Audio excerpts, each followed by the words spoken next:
Hello guys, good afternoon. By the way, I'm back with another topic, and this is the continuation for chapter 4, which is about the parabolic cable. So, in earlier video, it is all about the cable supporting concentrated volts, and now the next topic would be the cable supporting uniform loads. So there are three identified kind of cables that are supporting a uniform load. So the first one is parabolic cable, and I think this is the unsymmetrical one. Well, the symmetrical cable, and lastly the catenary. So to start with, I would like you to immerse first the parabolic cable. So according to the book, if a flexible wire cable is suspended over two supports where most of the loads are distributed horizontally, as in a suspension bridge, the cable assumes the shape of a parabolic segment. So it says na once isang cable, let's say this is the bench, is supported with supports, hinge. Sabi sa book as indicated, na its shape o assume a shape of parabolic segment. So this is a parabolic segment. Ganyan. Let's say this is the cable. And here as the point A, B, and the lowest point of the cable.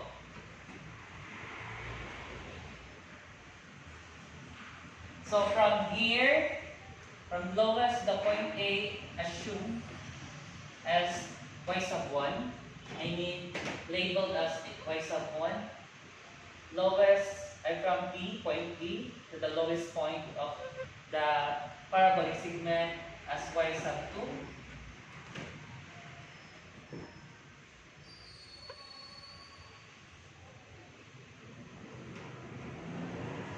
And this is the x sub 1, x sub 2, and the lowest point is a C. Knowing that it supports a certain load, uniform load. So this is the presentation of uniform load. Ganyan. So this is omega, I think, or small w. And it was held by the cable. So ganyan ang presentation. No? So there is a constant formula out of the presentation. The first one is x sub 1 squared over y sub 1. So x sub times itself over y sub 1. And the other one, which is equated to x sub 2 squared over y sub 2. So this is the constant one formula. And the other formulas will be derived out of this presentation. The solution is to cut a segment. So note, the solution is to cut a segment from the support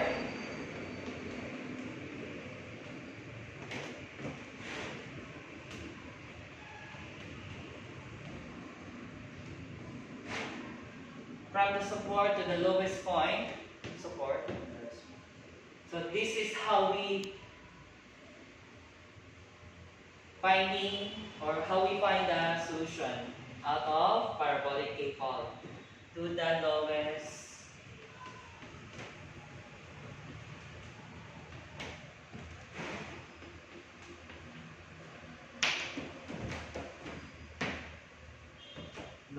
point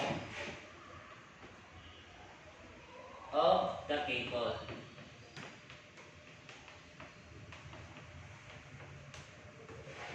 No? So, following the note, let's start here by doing some parallelogram law, no? So let's start with the dotted line, I mean broken lines. Forming a rectangular. Let's assume this first. So let's say ganito, and may thickness talaga ang cable nose na ganyan. Close. Yan. So this is the A. This is the C. Right? So coming from here, kabilang ito lahat, x sub 1, point A to lowest point, y sub 1, and then meron siyang kine-carry na uniform load. So the only thing that it is considered here, becoming from uniform load to concentrated load. So to achieve such concentrated load, we need to times the unit load to the total length of the cable or such segment. So here, the concentrated load or resultant is the weight now, which is weight equals to W or omega x sub 1. No? Weight equals to omega times x sub 1. Again, to check no, uniform load, basically this is a unit. So the only way to achieve this force or the concentration load, so we must find length 2 times. I need to multiply with the uniform load. So the remaining one is the concentrated load, and this would be the weight. The weight carried by the cable, no, or the force carried by the cable. So out of this diagram that we have shown to you, I have shown to you. So let's assume again, everything that we assume force in a certain body, it should be in tension. So tension again is away from the body. So this is the tension that is horizontally, acting horizontally. So let's say this is H, and tension acting at A, no? So T, ganyan. So based from your observation, what can you extract here? Since gumagamit tayo ng parallelogram law, we can use also the force triangle, because there is the 3 forces occurring in a segment of a parabolic cable. Okay? And we can use also the moment, thinking that point A to the weight is x sub 1 over 2, 1/2 of x sub 1. Okay? This would be the moment arm of the weight from A.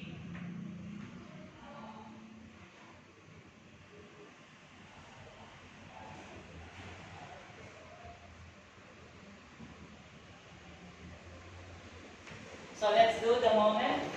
Wherein all the summation of moment at A is equal to 0, clockwise is positive. Let's start with the H. Ganyan. The force and the moment arm forming a perpendicularity. So times y sub 1, right? So neglect the tension because it acts at the point of considered moment. So point A, wala nang tension.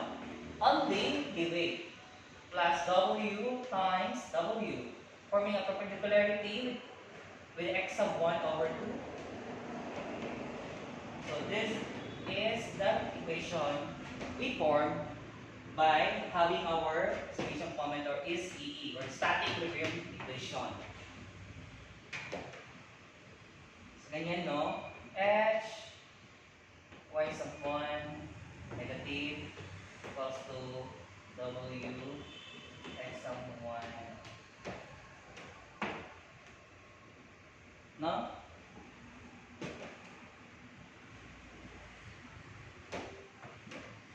So we are done with the moment. Now let's use the force polygon, force triangle.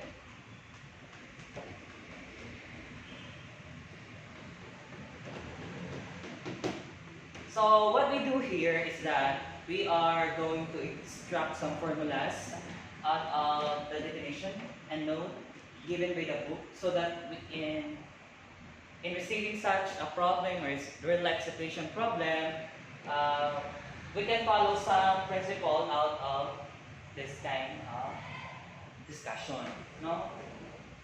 So it is not useless na we have this explanation because it is the very foundation of solving such problem na involving cable that is in parabolic shape. So based from here, this is the way carrying a uniform load times the length. So it is the weight and the tension at C, which is H, and tension at A, which is the T. So perpendicular to C weight and C H, which is the hypotenuse C T. And let's say this is the theta. No? Theta, or this is the theta. The angle that makes a tension inclined. So using the Pythagorean theorem, we derive from this C squared, A squared plus B squared. C is the T, A is W squared plus H squared. So this is the direct formula. From here, using the SOHCAHTOA,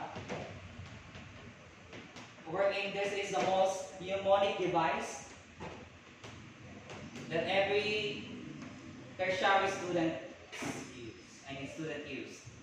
SOHCAHTOA was the sign opposite of the angle.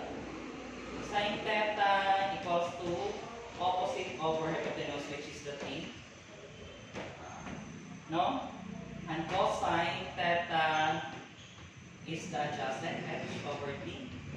So this is the derived